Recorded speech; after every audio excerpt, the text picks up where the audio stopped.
Wake that ass up. Early in the morning. The Breakfast Club. Morning, everybody. It's DJ MV Angela Yee, Charlamagne the Guy. We are the Breakfast Club. We got a special guest in the building. One of the flyest just people I know. Yes, indeed. OG legend, Dapper Dan. Dapper Dan. Welcome. Let me tell you something, man. Your book is amazing, but it's going to make it an even better movie. Amazing, man. I look around. I came in here and looked around, man. First thing came to my mind was Juicy. You know, and Biggie. Mm-hmm. Never thought hip-hop would take this far. Mm-hmm. Wow. When I started out, Puff Daddy, Andre Harrell had a little office in Brooklyn. Mm-hmm. And Puffy was like an intern there. Mm-hmm. To see where this has come today, man, is amazing. Where we are. People say that about you. And without even knowing your whole entire story, and this book really details a lot of things that we didn't know. Correct. About the legend of Dapper Dan. Yeah, I can't believe you're alive, my brother. I can't either. How did you survive New York in the 70s and 80s? You know, I just kept switching lanes, man. I kept switching lanes. Like a sad thing that happened, what happened with Nipsey. Mm-hmm. I learned early on that a lot of young guys don't know. The streets will implode on you if you don't understand them. Mm-hmm. You know, like just when you shifting lanes sometime, you might hear me say, you cannot be in it and not of it. Yeah. You know? I saw you like the same thing with that was so sad, man. I got flashbacks like crazy when that happened to Nipsey. Because as I'm shifting games, you know, and I'm catering to all the gangsters, but still I'm in a gangster environment, you know? Right. And then when the crack game began to collapse, they start looking at each other. Mm-hmm. You know, like a wounded wolf fall down and then all the other wolves eat them up. So they be looking for preys, man. So when you walk away from the streets, you got to break clean. You got to break clean. You just can't have no contact. You got to reflect for a while. Mm-hmm. And so that's what happened to me. They tried to kidnap me, got shot, still got the bullet in the neck, you know? Yeah, I don't want to give too much details away in the book, but, you know, after the kidnapping, you did ask yourself that question, how can you be in the streets but not of it?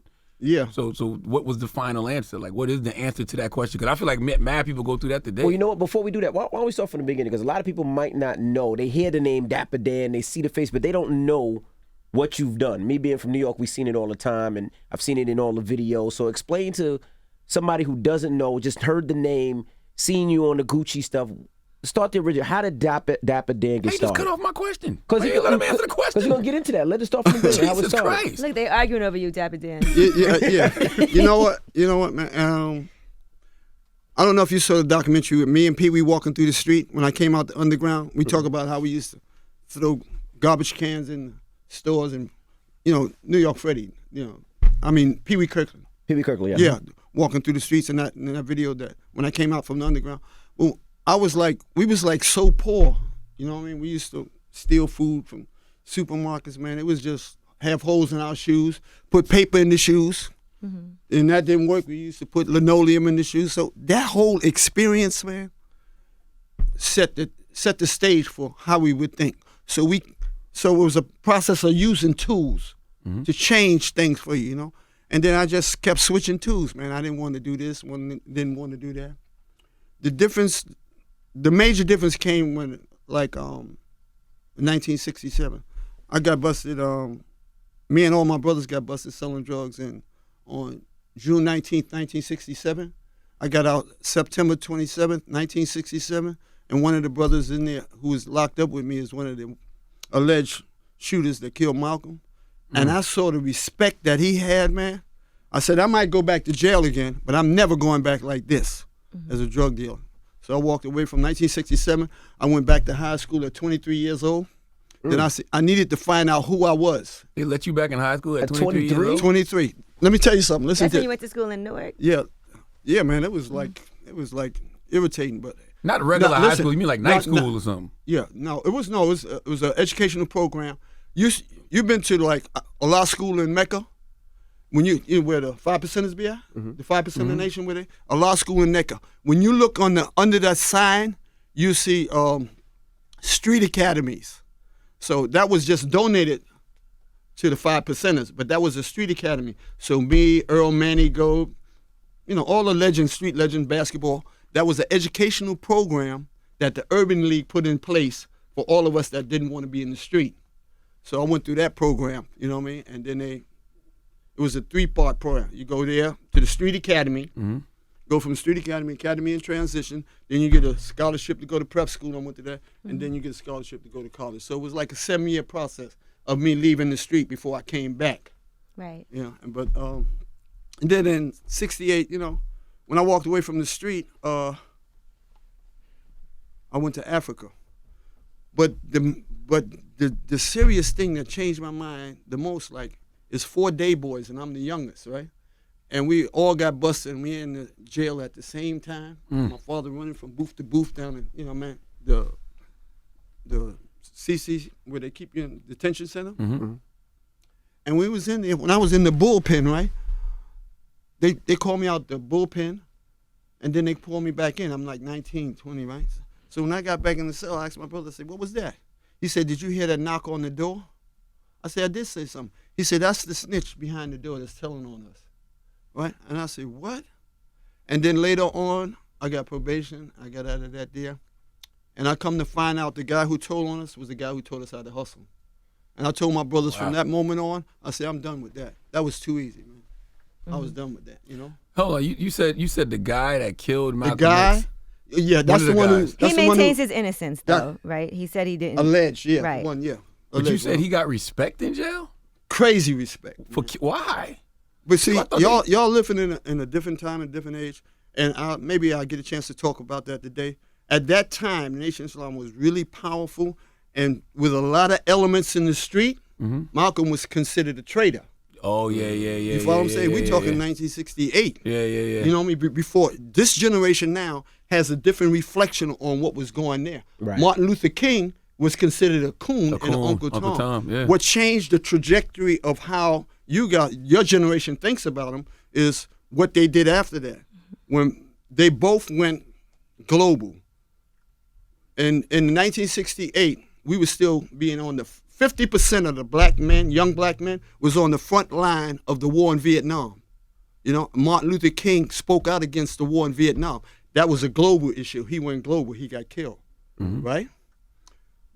Malcolm went from civil rights to human rights and put our plight before the United Nations.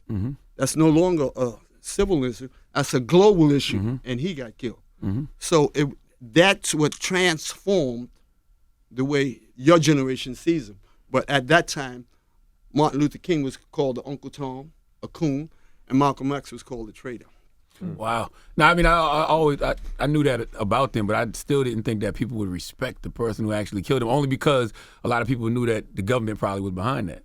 Yeah, it was a lot of controversy then. People just didn't know what to think. Right. You know, they really didn't know what to think. It was a different chemistry in the street at the time, man. Everybody loved Malcolm, but the nation was powerful then. Yeah. The nation was really, really powerful. I mean, they could clean up neighborhoods. They could clean up projects. You know what I'm saying? When you look at the Honorable Elijah Muhammad, he changed. He changed. Elijah more lives. Muhammad was still alive then. Yeah. So the chemistry is altogether different, you know? You said you went to one Black Panther meeting. I'm sorry? Did you say you went to one Black Panther meeting and then Yeah, decided you couldn't? Yeah, that was like an experience. I went to Panther Nation of Islam, the whole thing. Like the Panther movement was like, back then we was required, when you studied, you had to see the Battle of Algiers, and how that, when they had the Battle of Algiers, you see, if you ever see that movie, how they cleaned up the city, they was kicking dope fiends and just young people was doing that there. So it was a revolutionary fervor back then, right? So the Panther Party, the Nation of Islam, and the 5 Percenters, everybody zeroed in on what we call back then the bloodsuckers of the poor. The bloodsuckers of the poor, public enemy number one was drugs. I'm the last generation that grew up in Harlem that didn't see a drug epidemic.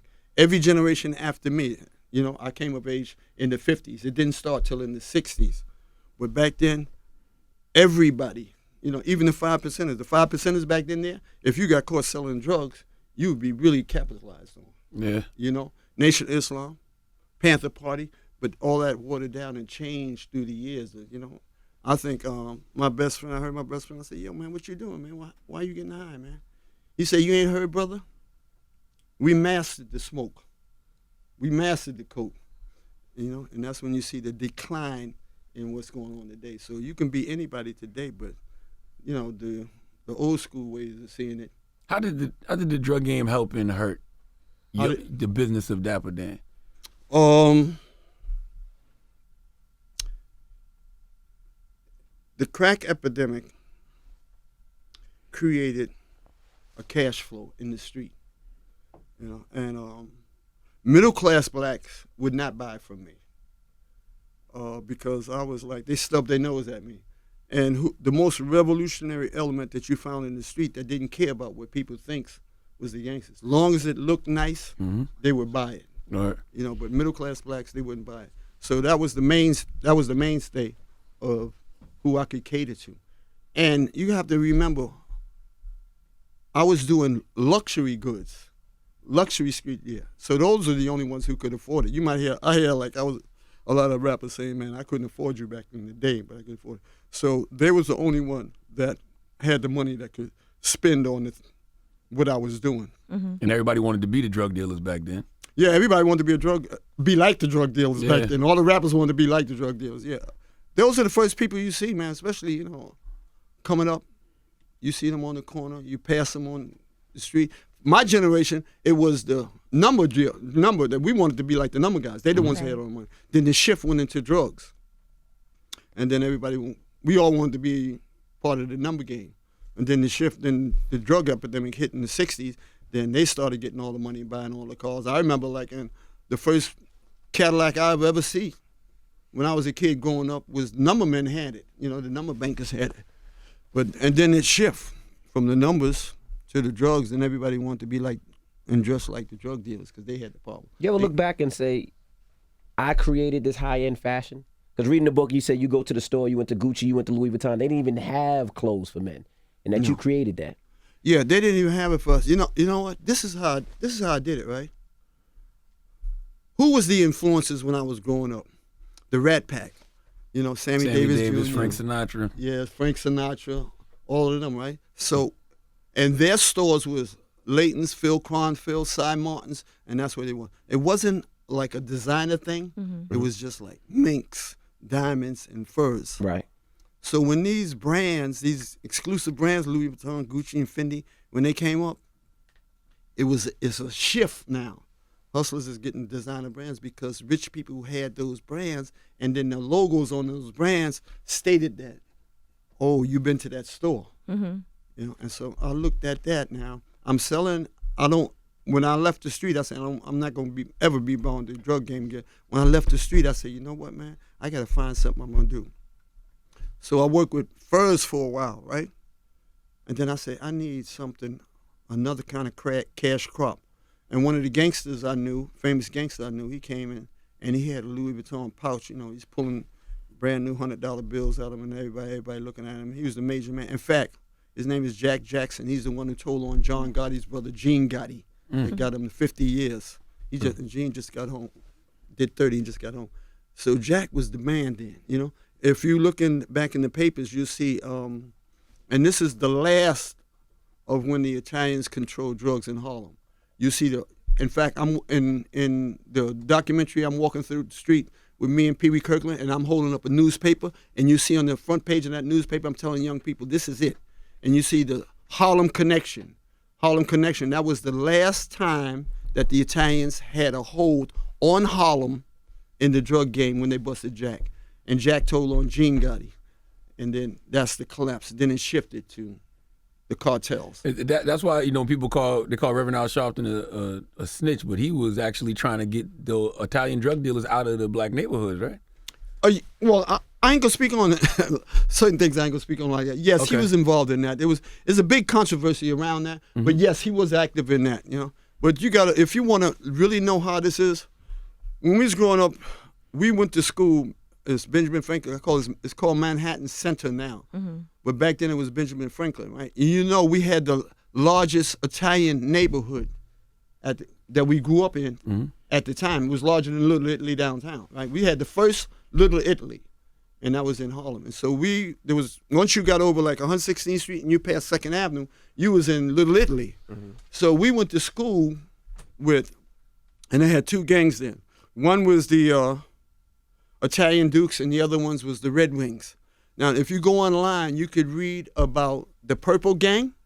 So the young Italians that we were going to school with was the ones that morphed into the Purple Gang. The Purple Gang is the ones that became the murderous crew for the Gambino family. Mm-hmm. You know, so there's a continuity that runs straight through from and how the drug game evolved from the Italians, you know, to us, Mm-hmm. to the Latinos. So it's that straight continuum. And each one of us is taken over at a given time. And each time the neighborhood is collapsing. You see a rise in money, but then you see a collapse in the neighborhood. You see it collapsing. Even like, and then you had the problem with the revolutionary spirit, because in my book I talk about, you know, they say the Panthers was talking about burn, baby, burn, you know, and when we look down, we burn down our own community. Now nobody want to live in it. Right. And I try to get, like, when it was 11 vacant buildings around where my brownstone is now, and I tried to get everybody to buy. The property was there because of what the devastating effect that drugs had on it, you know, but nobody wanted to buy. Everybody wanted to be somewhere else. And so as a result, and crack just finished it off. Mm-hmm. Once the crack hit, that was it, you know what I mean? And it collapsed and everybody moved out. So when I ask you about, you know, how did the drug game help and hurt? It helped because all the drug dealers were wearing your stuff, but it hurt because it destroyed the community. Yeah,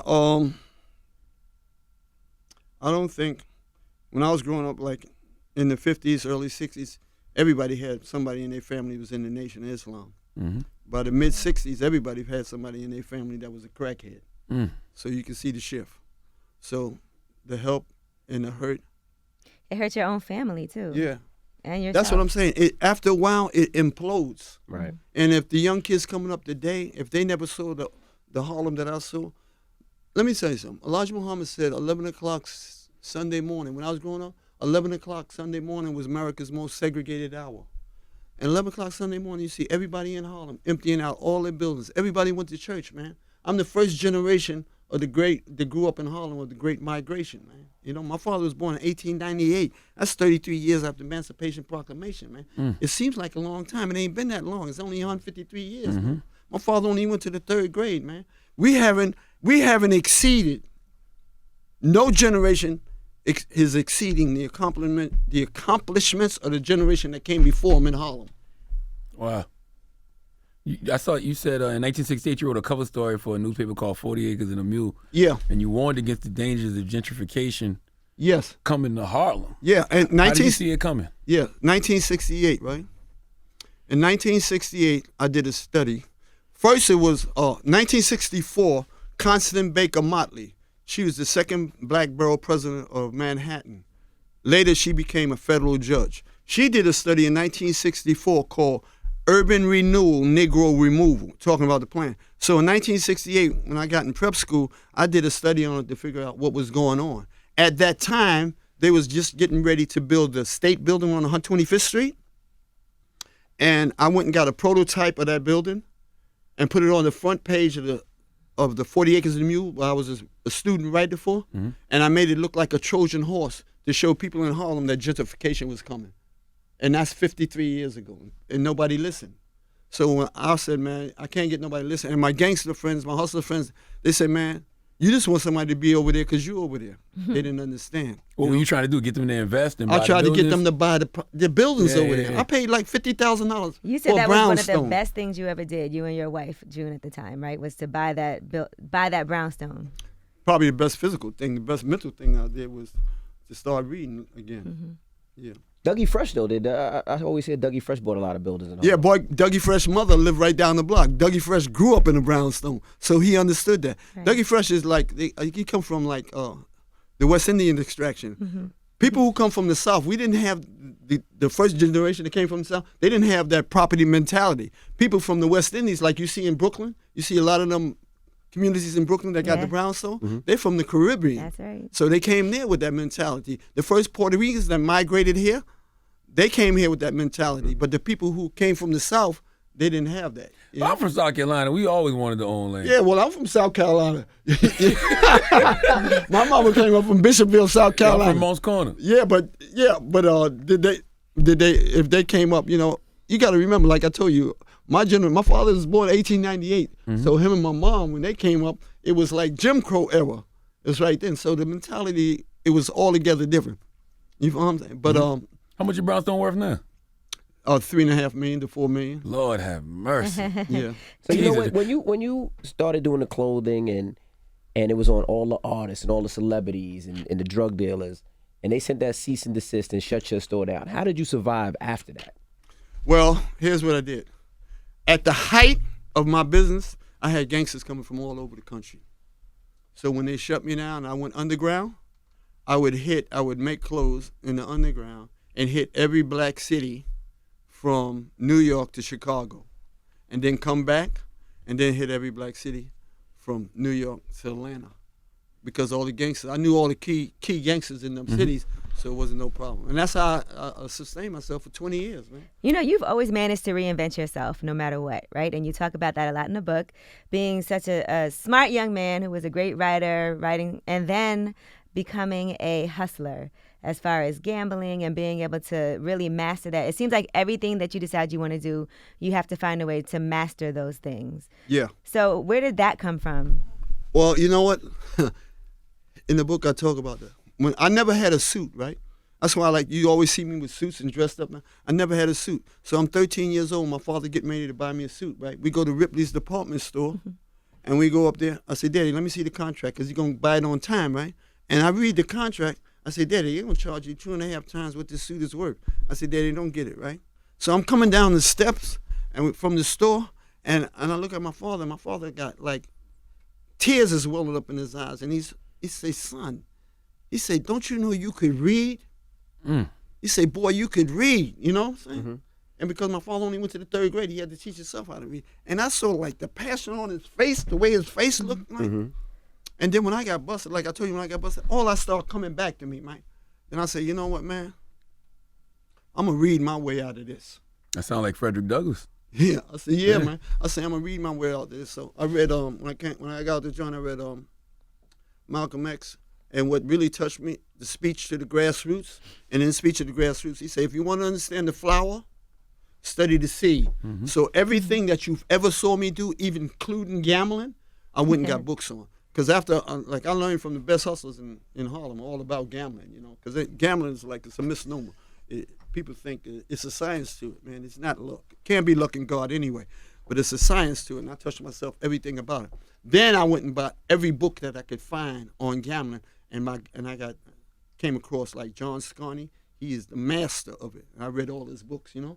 And when it came to fashion, I did the same thing. And when it came to politics, I did the same thing. So that's why I was able to start writing different articles in 40 Acres and a Mule. And then I had at that paper, 40 Acres and a Mule, we had scholars coming through. We had Dr. Henry Clark, Dr. Ben Jockerman, you know, all these people coming through, you know, and teaching us. You know. So an interesting thing took place when I was in 40 Acres and a Mule, and Dr. Henry Clark came in, and this has changed the whole trajectory of my life, you know. One of the students from the paper said to him, he said, well, if we're the original people, the black people on earth, why are we going through what we're going through today? You know, and you know how we feel. We feel like everybody's angry, right? And Dr. Henry Clark said, and you know Dr. Henry Clark is the one who mentioned Malcolm. Dr. Henry Clark said, that's because of a transgression we made against ourselves before Europeans came in our life. That just blew my mind. What was the transgression? That's what I'm still searching for. Wow. I'm still trying to find out what that was, you know. But now, when I went to Africa, I saw a lot of different things. At one time, I thought I had it. How did that change you? You went in 68, right? How old were you then? 60, I was like 23. And you went to Ghana. No, I went to Ghana, Tanzania, Ethiopia, Sudan, Egypt, Damn. Liberia, Nigeria. We just lived with families. It was a living. We was like really serious about finding out who we were. You know, we was like young revolutionaries. We was young revolutionaries. Do you know what they did? The State Department, when they found out that we was going on the trip and Pan American Airlines had donated the money for that trip to us, at the airport, Pan American Airlines canceled reservations for us to go on a trip. No. And, yes, they did. They said it was the CIA, right? At the airport. And a black philanthropist, we never did find out who he is. He put up the money so that we could go on the trip. Then, when we got to Ghana on the first lap of the trip, our passports disappeared. And our Stole them? Yeah, in Ghana at the first lap of the trip. And the passports turned up at the State Department.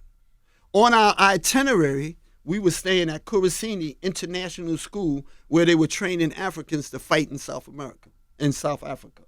So it was like, and then when State Department didn't know originally that who we were. Then when they found out who we were, there was like a big investigation on us. And a CIA agent traveled with us that we didn't even know about through the entire trip. We didn't find that out till later on. Yeah. So back then, there was a lot of stuff going on. You know what I mean?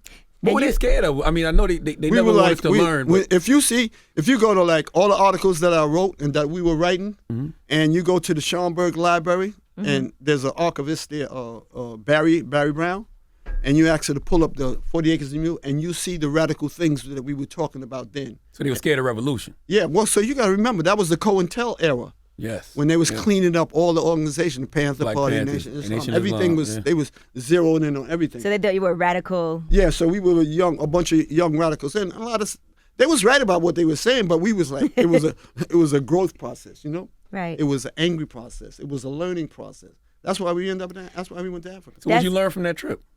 Oh man, there's certain things I learned from that trip that's instrumental in helping me to do what I'm doing now. And let me talk about that. When I was in when we was in Ghana, they had just disposed of Kwame Nkrumah. Kwame Nkrumah was responsible for the Pan-Africanism movement, right? And so we saw the Pan-African. But the major thing I learned was when I was staying in Kenya, in Holy Spring, Kenya, with Chief Richard Kiwani, who would be equivalent to a borough president. When I was staying with him, and I looked at what was taking place, right? Jomo Kenyatta was the president then, and what Jomo Kenyatta did was when they reclaimed the land and the colonial houses, he would take like this house here would go. It's two major tribes, the Kikuyu and the Luo. He said a Kikuyu will get this house, a Luo will get this house, and he broke them up tribally. So after he died, they wouldn't fight. But one of the most important things that he did that I learned from that trip is that even today, the economy is controlled by people from outside, basically Indians, right? So what Jomo Kenyatta did, he said every business here has to have an indigenous Kenyan as a partner. You know? Mm-hmm. And then after 5 years, he said, okay, y'all cannot be in this sector of the business. Nyeri did implement it in Tanzania. When we was in Tanzania, Nyeri implemented a program like that. Now, in contrast to that, we was in Uganda, and remember, Idi Amin took over in Uganda. Mm-hmm. And when Idi Amin took over in Uganda, he kicked out all the Indians, and the economy collapsed. You know? So when you look at how we make progress through how we learn. But we have to get inside to learn, which is important to, my relationship with Gucci, right? When you see my relationship with Gucci, I learned from Jomo Kenyatta that we have to be inside. We have to make sure we learn about the dynamics of these businesses so we can later run these businesses, and these businesses will be able to sustain themselves. Mm-hmm. Now, here's another incident. I was reading Trevor Noah's book. Born Crime. Yeah. Mm-hmm. And in his book, has the contrast between Nelson Mandela as a Hausa, right? Now they have the Hausa and they have the Zulu. We know the Zulus to be mighty warriors. What's the name points out in his book that the Zulus will hold their head down and march into war valiantly, and kill and then die. He said, but we Hausas, we compromise with them until we can take over. Mm. Do you understand the difference? And that was the genius of Nelson Mandela. That was the genius of Jomo Kenyatta. That was the genius in the area. We got to get inside and learn the dynamics. And all of them was educated in schools, in Europe, But we got to get inside to learn the dynamics. So when we take over, we'd be able to, it'd be a sustainable enterprise. Okay, when they ran me underground and all the black brands came about, they all collapsed. Why we don't have no black brands today? I want to know Because why. we didn't get inside. We didn't understand what it meant to be inside. You know, and a lot of people like, in the same way with Malcolm, he was a traitor, right? With Martin Luther King, he was a coon. So I'm prepared for any kind of thing anybody say because I know what it take to make change. You follow what I'm saying? So how you looking back at all these black brands changing, and then we get an opportunity to get inside, we change from inside. So you got to be in these fashion houses to learn how to build them. Exactly. Okay. You know what I'm saying? Otherwise, we have a record of the collapsing. Now we got a chance to get inside. You know what I'm saying? So what's going on here? Let's take a look at what's going on here, right? What is first thing we got to do? What was the mistake? The mistake we made is none of the brands was a luxury brand. So you None of can't. the black brands. Yeah, all the black brands. None of them was a luxury brand. But how do we create luxury though? Luxury only comes from the value that we put on it, right? Good pleasure. No. Luxury comes from us having the money to buy luxury. That's the only way we can get luxury, right? But we don't generate that kind of money here. Now, with my partnership with Gucci, right? I'm selling out in Japan. I'm selling out in Asia. I'm selling out in all those places where our culture is very powerful. So if we want a luxury brand, we have to have a distribution that's powerful enough that we can get our brand in those countries. But what about all those drug dealers or rappers or whoever can afford the fashion, the high fashion stuff, so why can't the black stuff have the same type of value? No, there's not enough of them. You know, He's trying to be international. He's yeah, talking about around the world international now. and distribution even man. to get into those locations Yeah, it's the in same. other countries. Exactly. I'm just trying to figure out why we put more value on that stuff than we do our own stuff. That's what I'm trying to figure out. Well, that's an individual choice, but I'm not going after what we buy. I'm going after, this is what our market, who we are, is our culture. I'm not going to argue with black people in Harlem or in the United States about whether you want to buy luxury or not or put your money in. No. If our culture is so powerful and it's selling around the world and somebody else is selling it, I want to get to where they selling it at. Do you follow? These major brands, there's no secret. Just when you look like, who are the influencers? We are the influencers. Our Yes, culture. and we, Right? And our ability to influence is going all around the world. I'm not concentrating on just getting this black money here. Why I can't get that global money if I got that global culture going on? You're right, but with your voice, right? Don't you think you could have made a Sean John, a Fat Farm, or any black brand just as cool and popping as you did the Gucci's and the Louis? Because that was only cool because dudes in the hood was wearing it. But you don't understand what I'm saying. I'm not thinking. Malcolm thought global. You understand what I'm saying? Martin thought global. I'm thinking global. I'm not thinking about this here. You know, they cater to right here. I don't want to do that. I don't Right, wanna he's saying do this is an established brand already wanna globally. go global, so man. go into the established global brand, learn from that, and then you can establish your own global Well, Malcolm brand. and Martin weren't global brands. They were brands that were started right here in America. But they took them, once they got their foothold, like I got their foothold, then you go global. You can't go global till you get a foothold. They had a foothold. But didn't no you problem. get your foothold through the streets? Yeah, I got my foothold through the streets. So once you get your foothold through the streets, then you had the potential to take No, any of I those di- brands global because you're Dapper Dan. I didn't have, but I didn't have the distribution or the money. If I had, You didn't if have that it- was if that was possible, I wouldn't have to suffer while I was underground. If we had a sustainable economy among people of color, black people that can support a luxury brand, I wouldn't have to be here. See, I think the problem is I think we make hot and we like what other people can't have, right? So it's like that's why a lot of us buy Gucci, buy Louis Vuitton, buy Chanel, buy those things because it's things that's limited. It's not too much of it. But we do that with places where a lot of times don't necessarily want to fuck with us. You know, we go into these stores, they still follow us around the stores. But a lot of times we're the ones that's buying it and making it hot. Gucci, Louis, and all that. You are the one that you are the Dapper one that Dan. made it hot. Yes. So we- Yeah. like you know what I mean? Yeah, and made you it know from what? a garment bag You- where you- the world wanted to wear it, where they took it and Gucci recreated the outfit that you did years ago. Exactly. You know what I mean? So he's saying like, why don't we create our own brands where we don't have to ask Louis for anything? And I'm Chanel saying we for could have anything. made any black brand just as powerful as we No, made no. Gucci See, and you know Louis. what? That goes back to the argument with Du Bois and Booker T. Washington. What you guys don't understand is we will create a Jim Crow economy. A Jim Crow economy. Let me tell you what I'm talking about. Mm-hmm. You know what Booker T. Washington was saying, like, we could be equal like the fingers on the hand. No, we ain't gonna never be equal. I come out with a luxury brand, I don't have the power to make the moves like that. So we get 20, 30, or maybe 40 years for a cultural platform. Hip hop is a cultural platform. We have to move on that cultural platform. Now you want to be building on a cultural platform and you don't have that there. It took me 30 years to get where I am now. So if we start out right now, start from the bottom, like you're telling these young people to start from the bottom and build your brand. By that time, hip hop done morphed into another cultural brand. You know, we got Asians that do hip hop and do break dances like us. So once our culture, because of cultural inertia, once it circles the planet, we only get a certain amount of time, and it's speeding up at the, social media is speeding it up. So our base is our culture. And if we don't get a chance to take advantage of our culture right away, then we have to wait till the next cultural revolution. You're sitting right up in here. I saw this before it was happening.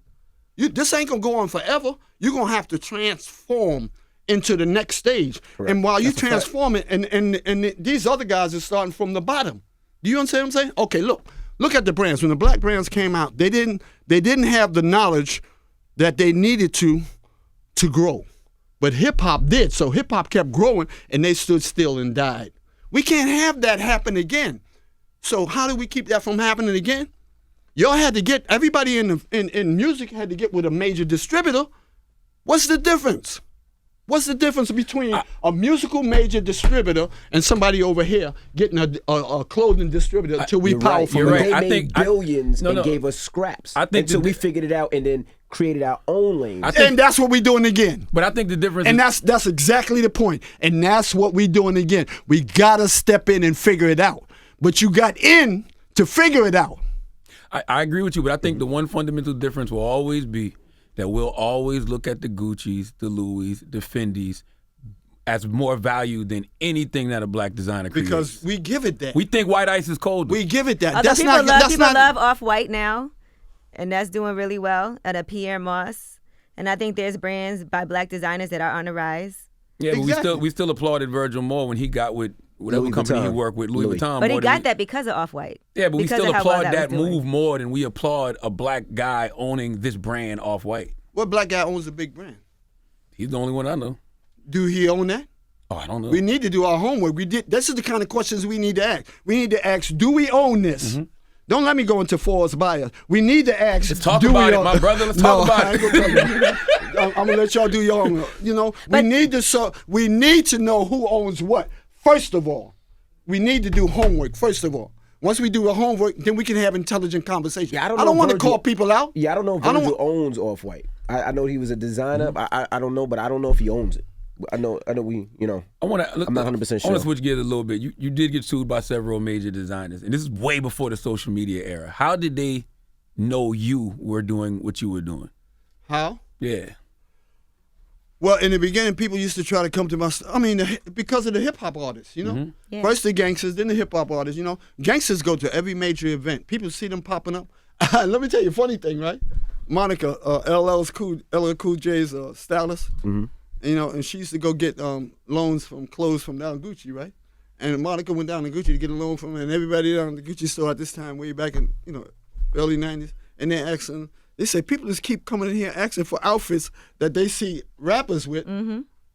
that Dapper Dan made, thinking that we got them. So that's how it spreads through that way, And that was considered counterfeiting. That's how the shop got shut down. I don't like the word counterfeiting. Counterfeiting is like, No, fake. I get it, but is that...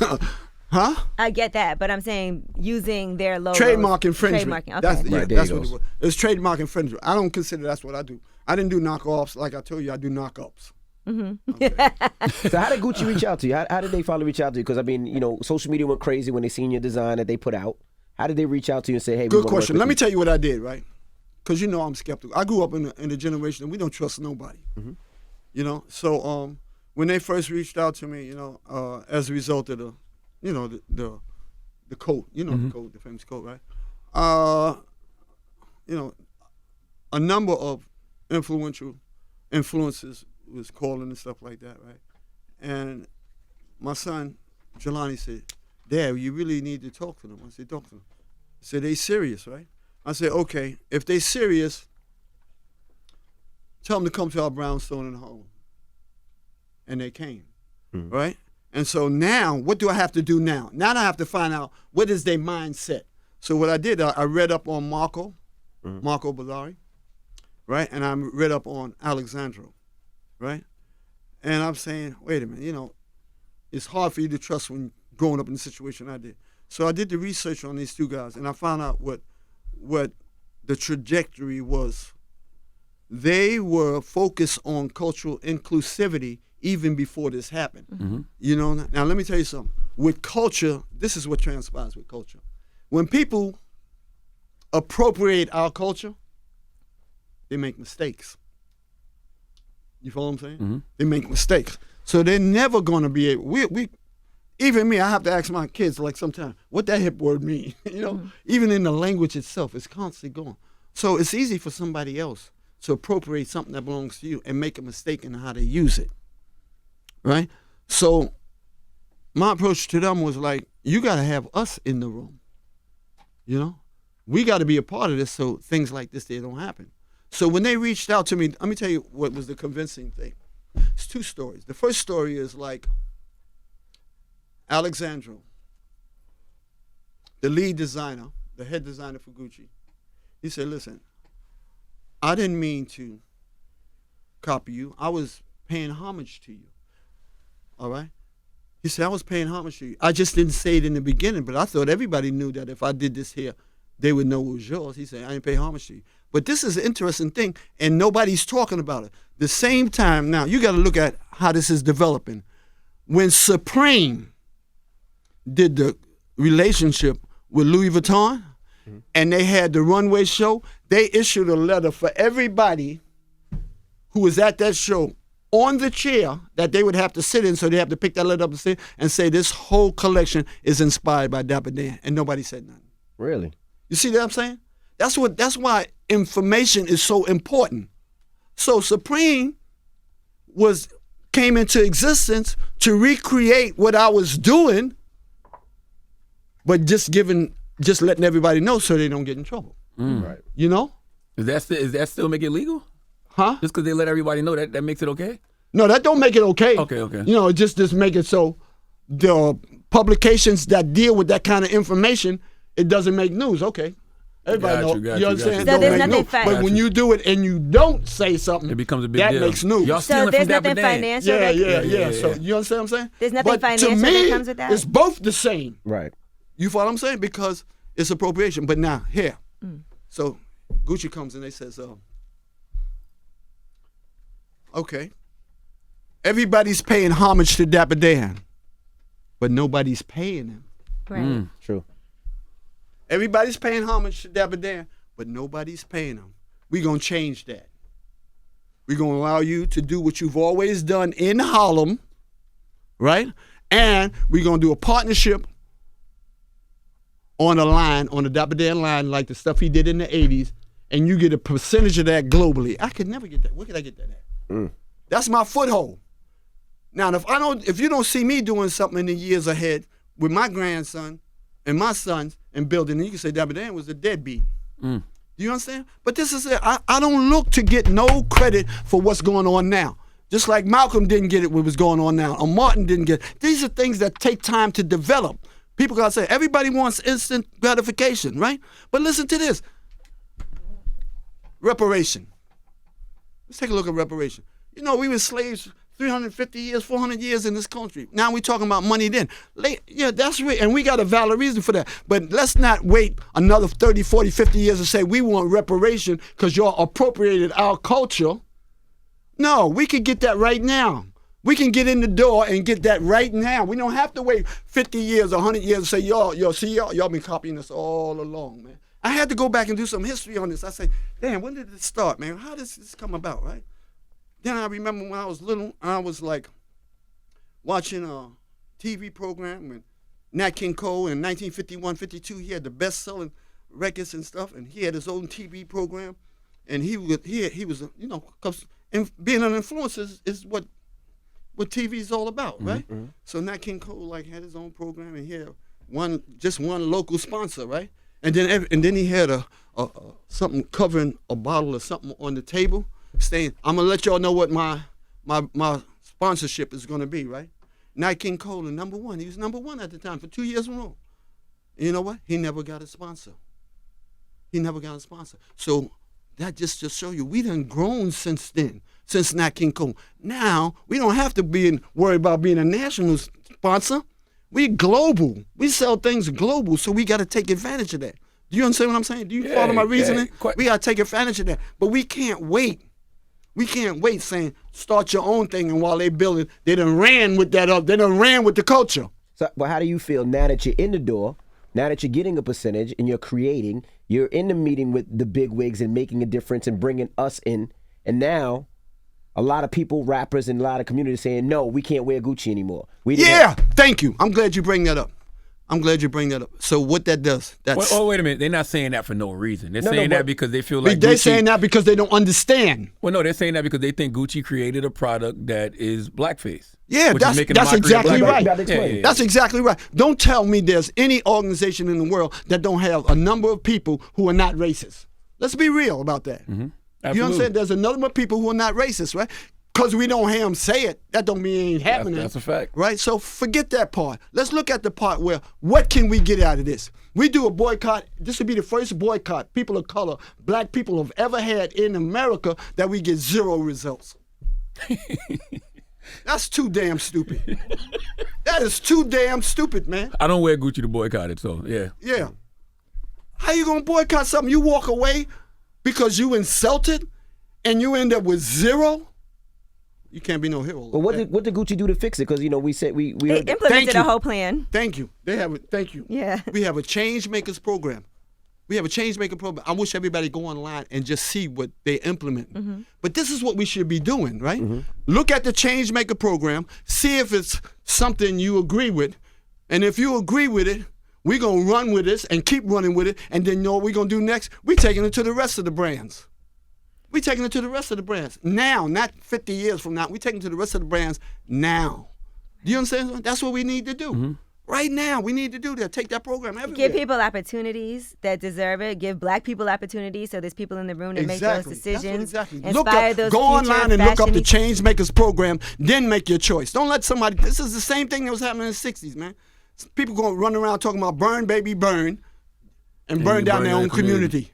Now, it's the same thing. This is the same thing here 50, 60 years later. We talking about hell with Gucci, and we walk away from it. Then all these brands take our culture, run with it, and what we going to do? Wait another 50 years and ask for money for what they took today? I want to ask you a direct question about that. You've been talking about it a little bit more, but why do you think we value these high-end fashion designers like the Guccis and whoever else more than we do black browns, and what can we do to change that? We got a bigger problem than that, man. But I'll address that too. What you say, what should we do to change that, presupposes that it needs to be changed. Do you think that when you say change, you mean change the element of aspiration that makes us want to get expensive things? Is that what you're talking about? Or you're just saying walk away from these expensive brands? What do you mean by that? I'm not saying walk away. I'm saying that it can be some Gucci shades that you're wearing right now on the table. And it could be some shades by a black designer that look the same quality, same material, same everything, and the person will pick the Gucci. A black person. Why is that? Because how do we put the value on our stuff? It's what I call the pimp program. You know what I'm saying? When you see a pimp, he all dressed up, fly, he's more attractive. You know, people want what they can't get. So you're saying black people are hoes? No, I ain't saying black. I'm saying the mentality associated with luxury, with aspiration, has to do with things that people can't afford.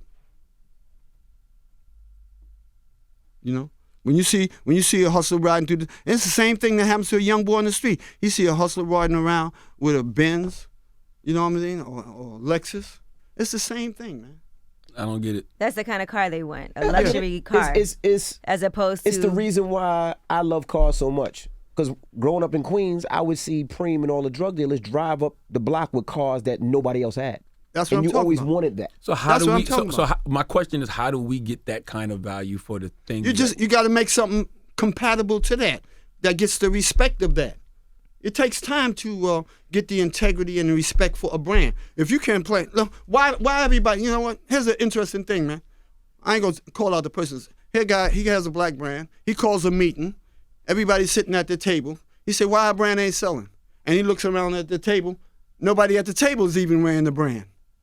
You understand what I'm saying? It's what's associated with the brand. You know, if it's incumbent upon us as designers to create things that give you that magic that make you want to wear it. There's certain designers You know that what I'm have been saying? head designers I don't for. want nobody to wear nothing that I make because I'm black. I want them to wear what I'm making because it's fly. Because that's what I had to do. Do you think people would wear Dapper Dan stuff if it wasn't attached to any designer label? Like if you just had the material? Absolutely. I think so agree. too. Yeah. Absolutely. 100%. Absolutely. And I wish that I could go global because it's not sustainable for here. You know, it's not sustainable. Why should I be creating? Look what they did. All right, I came out with all these ideas, but I couldn't go global with it. Imagine if I could have went global with it. You understand? If I could have beat them to a punch. Asians, they love us. Everybody around the corner, the world loves our culture, but we can't reach them. Well, If I could have did what I did here and had global distribution, man. Now let me ask you, with a lot of the stuff that you designed for Gucci and that you put out for Gucci, a lot of that stuff was more expensive than regular Gucci. But they was buying it because it was Dapper Dan. You know what I mean? Like the jackets and stuff like that. It's almost, when I seen a lot of that stuff, I almost felt like it was outpriced for our people. And I'm gonna tell you why. Like, you go into a store and let's say a regular Gucci jacket is $2,500. Yours was $6,000. You know what I'm saying? So it's almost like it was outpriced for us anyway. And you did see a lot of Asians wearing it, and you did see a lot of people that wasn't us buying more of it, even though we loved it and we wanted to support. It was almost outpriced. You don't need, I don't want to knock my own self, but listen to this, man. I want to sell to them people with all that money, man. You can have me. I take the train every day, the bus every day, stand on the corner every day. You got full access to me, man. Let's get this money. You understand what I'm saying? Let's get this money. If I can bring all that money back, all mine going in Harlem.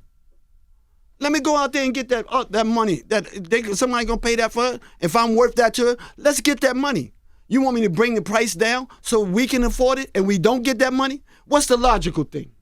What's the logical thing? What would you like to see? You know, people go to see major fights. They don't sit in ringside. Our people don't sit in ringside. Should we make ringside seats for everybody? You talking about your grandchildren. Are you building towards a black luxury brand? Man, a fashion house, I'm a black moving on fashion something. house? Man, my kids and my grandkids, I'm pushing so hard for that. I just need somebody, man. This brand, let me tell you something. What makes a designer now? What makes a brand now? It's culture, man. And I'm trying to encourage my kids and my grandkids to study culture, the whole history of culture, man. I just came back from Nigeria, right? Let me tell you what my trajectory was. My trajectory was the same, because I studied symbolism when I was studying religion. My trajectory was, okay, if I can take, because when I saw the aspirational things that Furs and Diamonds did, I did what I call transference, right? I say, if they feel that way about a symbol, let me take that symbol and use it in a way it's never been used before, and then I can get the same leverage out of that as from Diamonds and Furs. And you see, it worked. You know, last year I was honored like in the Museum of Modern Art as the most significant person for fashion motif of the 20th century, because I looked at it, I studied that, what we need to do.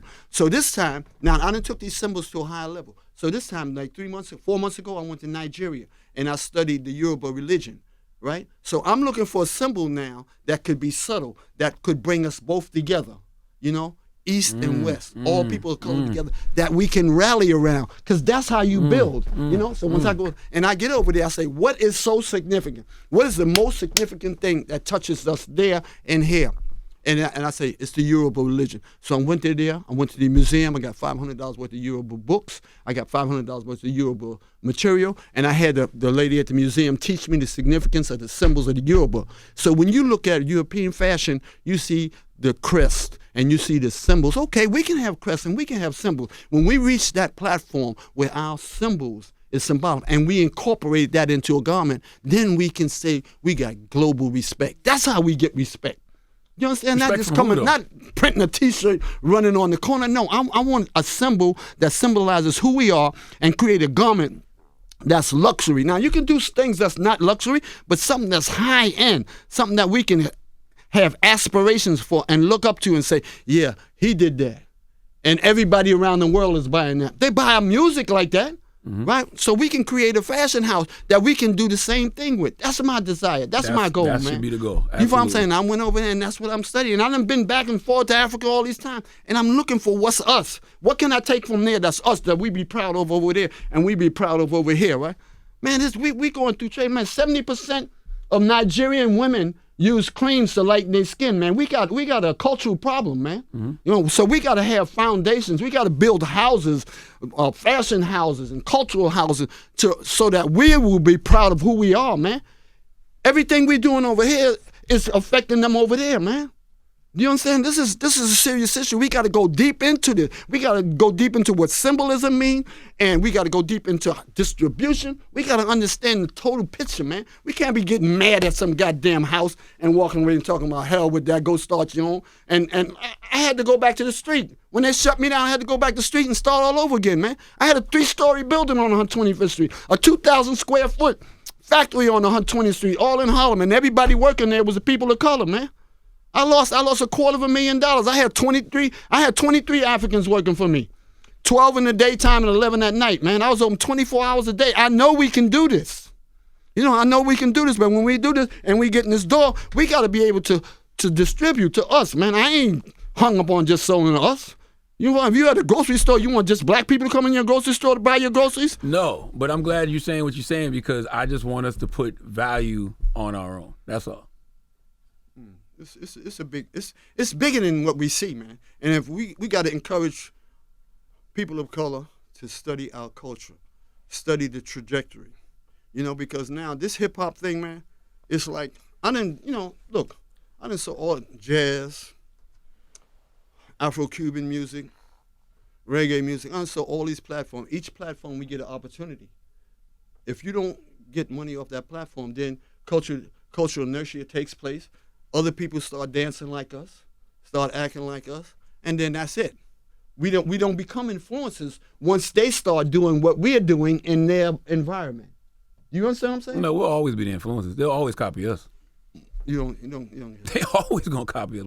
We're always gonna be the originators. Did you better go back? I want you to go online and look at the Beatles documentary. At least But all the Beatles did was steal from black artists. That's what I'm talking about, and they was more successful with it. That's a different conversation. You said that they're going to end up being the influencers. That's impossible. We're always going to be the influencers. Okay. They might make more money than us. That's what I'm talking about. Okay, that's all what right. I'm talking about. Yeah. So what good is it being an influencer if you ain't getting nothing? If you get no money, you can't support your community. Yeah. So Gucci has done what it's supposed to do, and they have done some changes in their company to make sure we should never have a problem like the turtleneck thing that they done before. No, let me tell you something. Don't take Dapper Dan's word for it. Don't take nobody's word for it. Please go online, look at the changes they're making, right? And then if you're happy with the changes, let the world know you're happy. You understand what I'm saying? Do what you feel you should do. All I'm saying to everybody is do your homework, man. Don't let people stand on no soapbox telling you what you should do. Do your own investigation. That's what I did. My reputation is on the line here. My reputation is on the line. I've been in Harlem all my life. I ain't leave when they burn it down.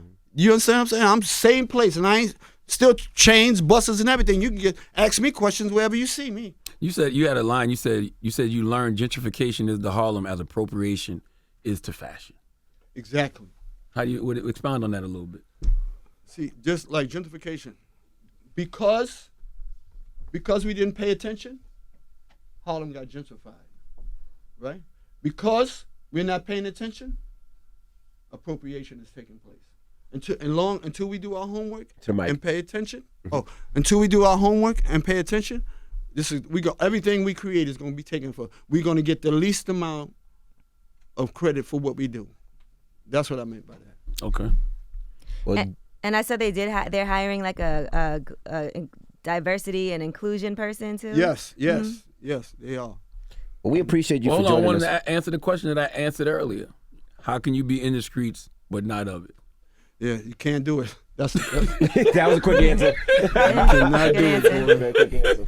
You cannot do it, man. It can't be done, man. Either or. And you see, man, that's a sad thing, man. As soon as I saw that's happening to Nipsey, I said, damn, I got flashbacks. That's it all over here. Here's a brother, man, who's changing his life, trying to do the line thing.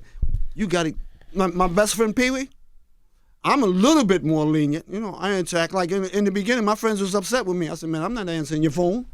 I'm not answering your phone. I'm not getting your car. I'm not having nothing to do with that. I'm gone, man.